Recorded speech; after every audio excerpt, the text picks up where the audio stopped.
years have passed since we celebrated the joyful feast of the Nativity of the Lord. Today is the blessed day when Jesus was presented in the temple by Mary and Joseph. Outwardly, he was fulfilling the law, and in reality, he was coming to meet his believing people. Prompted by the Holy Spirit, Simeon and Anna came to the temple, and lighted by the same Spirit, they recognized the Lord and confessed him with exaltation. So let us also gather together by the Holy Spirit, proceed to the house of God to encounter Christ. There we should find him and recognize him in the breaking of the bread until he comes again revealed in glory. Let us pray.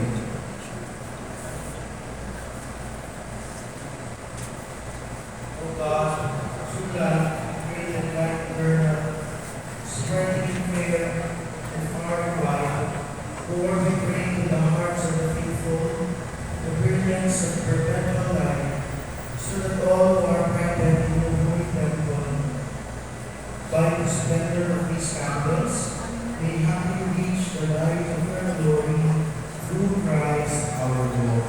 Amen.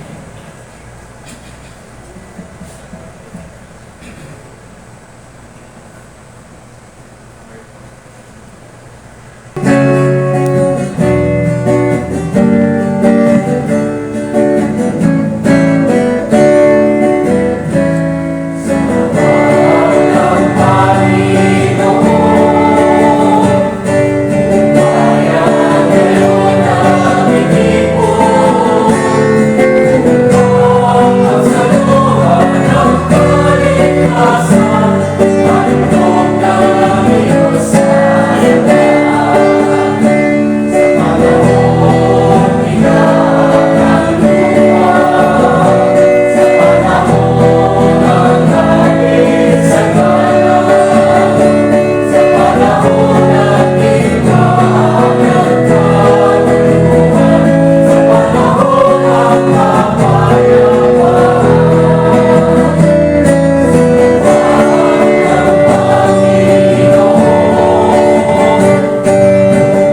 Mary and Joseph took Jesus up to Jerusalem to present him to the Lord, just as it is written in the law of the Lord.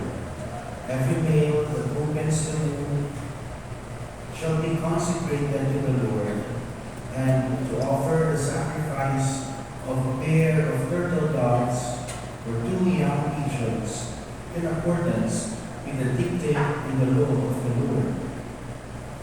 Now, there was a man in Jerusalem whose name was Simeon. This man was righteous and devout, awaiting the consolation of Israel, and the Holy Spirit was upon him. It had been revealed to him by the Holy Spirit that he should not see death before he had seen the Christ of the Lord. He came in the Spirit into the temple, and when the parents brought in the child Jesus to perform the custom of the law in regard to him, he took him into his arms and blessed God, saying, "Now, Master, you may let your servant go in peace, according to your word. For my eyes have seen your salvation, which you have prepared in the sight of all the peoples, a light for revelation to the Gentiles, and the glory for your people Israel." The child's father and mother were amazed at what was said about him, and Simeon blessed them and said to Mary his mother, "Behold, this child is destined for the fall and rise of many in Israel, and to be a sign that will be contradicted, and you yourself the sword will pierce, so that the thoughts of many hearts may be revealed." There was also a prophetess Anna, the daughter of Phanuel of the tribe of Asher.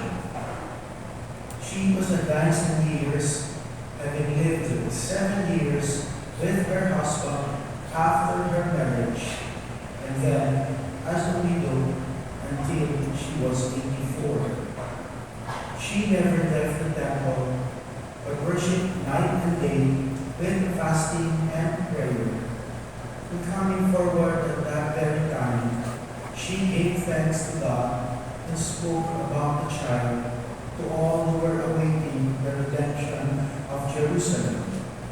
When they had fulfilled all the prescriptions of the law of the Lord, they returned to Galilee, to their own town of Nazareth.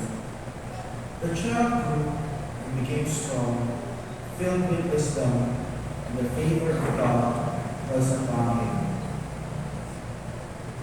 The Gospel of the Lord.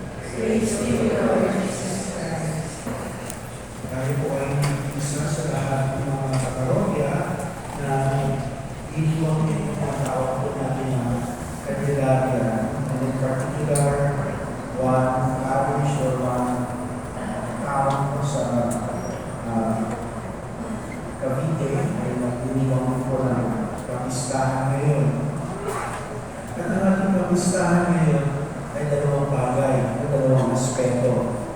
Una, ang kahalagahan bakit ito ay na-attribute kay Maria, sapagkat ayon sa kanilang pamantayan, bawat nanay na nanganganak ay kinakailangan after 40 days, kinakailangan pumunta sa templo kasi tinatawag natin na purification. Sapagkat sa kanilang kultura, kapag ang nanay ay nanganganak, itinuturo nila ng marami ang katawan dahil na may dumaloy na dugo. At ikalawa, ang bawat pakanin ng lalaki rin, kinakailangan i-alay sa templo. Kailangan lagyan sa templo. So ito yung dalawang mahalaga nangyari yung araw na yun. So exactly 40 days after the birth of Christ. Kaya ngayong araw na ito ay 40 days, hindi na isang namatay, kundi mula Pasko. Okay? So ngayon ay 40 days after the birth of Christ. And what can we learn from this? First, we follow their example of what we call humble obedience. Humble obedience because Mary and Joseph ay hindi naman nila kailangan na pumunta ng templo. Diba? Bakit nila kailangan pumunta ng templo? Diyos na nga yung anak nila. Okay? So, but they still obeyed. In obedience to the law of God, even for Moses, they still went to the temple and did what the law prescribed. And by this, we can find their example of obedience, not acquiring what we call entitlement. Because sometimes we are too much entitled of many things. Para pakagaw natin, ang dami natin karapatan na dapat hinihintay sa atin. Ang pamahalaan, ang gobyerno, ang simbahan, maging ang ating pamayanan ng mga lipunan. Pakagaw natin, ang dami karapatan na dapat binibigay sa atin. But in reality, hindi natin ito na-distinguish. Baka ito ang tinatawag na privilege na kasi magkaiba po ako. Magkaiba ang tinatawag natin na rights and privileges o karapatan at hindi nagkakaroon. For example, the senior citizen. The senior citizen actually is a privilege na ibinigay sa seniors. Pero kung titignan natin, hindi naman talaga siya karapatan dahil pinagkalooban ito ng gobyerno sa bawat senior. No? Why? Bakit ko sinasabi ito? Because I have witnessed paano ang isang nagbebenta ng ticket sa sinihan ay sinigaw-sigawan ng isang senior. Ang galing na galit siya. No? Dahil dalawang beses na niya ulitin niya para mawala yung isang pelikula. Ang galing na galit ng senior nito at pinaliit talaga niya. Pinaliit talaga niya. At sinukat-sukat para tinanong para ito siya ng payment niya. Kaya siya nagtitignan ng ticket dahil hindi siya nakapag-aral kung mababa ang kanyang pinag-aaral. Ito ay walang mataas ang mga kabayan sa mga nakapaganda. But sometimes, if there is too much entitlement in ourselves, we fail to realize nakakalimutan natin paano maging tao at magpakatao. And this is what Joseph and Mary is showing us an example. Kaya, hindi lang basta obedience, it is a humble obedience. Why? Because obedience is never easy. Because it means surrendering oneself with the authority of another person. But for Jesus, Mary, and Joseph, it is not difficult because they are truly humble in spirit. The second is that their example of generosity. Ayon sa batas, naniwala nila, ayon sa batas na naniwala nila, kailangan magalog sa templo, dadalhin ang mga firstborn sons, na tinatawag natin na Idzo. Okay? At yung Idzo, o yung kalapati, kung panahon nila Jesus, mahal yun. Hindi lahat nakaka-afford. Okay? Pero hindi nakalagay sa batas. Pero, meron silang option. Kung hindi nila kaya bumili ng Idzo o ng kalapati, kinakailangan ng mas pababa ang sura. Yung tinatawag natin na bago-bago o turtle dove. Siguro, hindi pa ako nakita ng turtle dove. Siguro mas hindi maganda ng itsura doon sa kalapati. And we can see from this that Mary and Joseph did not have any difficulty of offering kahit hindi nila kaya ang bumili ng kalapati, pero still they offered. Nagbigay pa rin sila kung ano yung kinakailangan. At yung sinasabi natin na nobody is so poor that he cannot give, and Walang taong mayaman na hindi pwede tumanggap. At walang taong mahirap na hindi pwede ibigay. Kadalasan, yan ang nagiging automatic na sagot natin. Hirap lang kami, wala akong maibibigay. Pero sa katunayan, maraming pinagkakaroon sa atin ng Diyos na maaari natin bahagi at ibigay. Hindi lamang material na bagay. Nagsasaan ang ating panahon, nagsasaan ang ating mga talento o mga kakayahan. Nagtawag natin ito sa simbahan ng time, talent, and treasure. This is what it means when we say we are generous.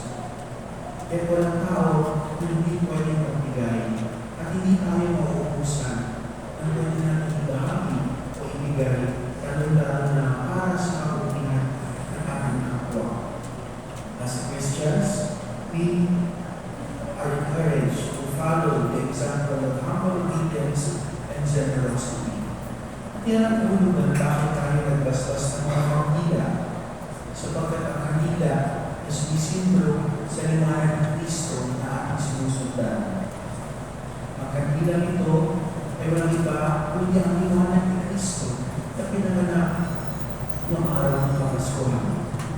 As we light our candles and have them blessed, we ought to remember that we bear the light of Christ. Sabi ng St. Teresa ng Calcutta, it is better to burn out than to rust out. No? It is better to rust out. It is better to burn out than to rust out. Sa pagbibigay ng liwanag, katulad ng isang kandila, kinakailangan natin sa sakripisyo. Kung isang kandila ay hindi makapagbigay ng liwanag, kung hindi ito matutunaw. Pag ang kandila ay natiling kandila at hindi siya natunaw sa kanyang sarili,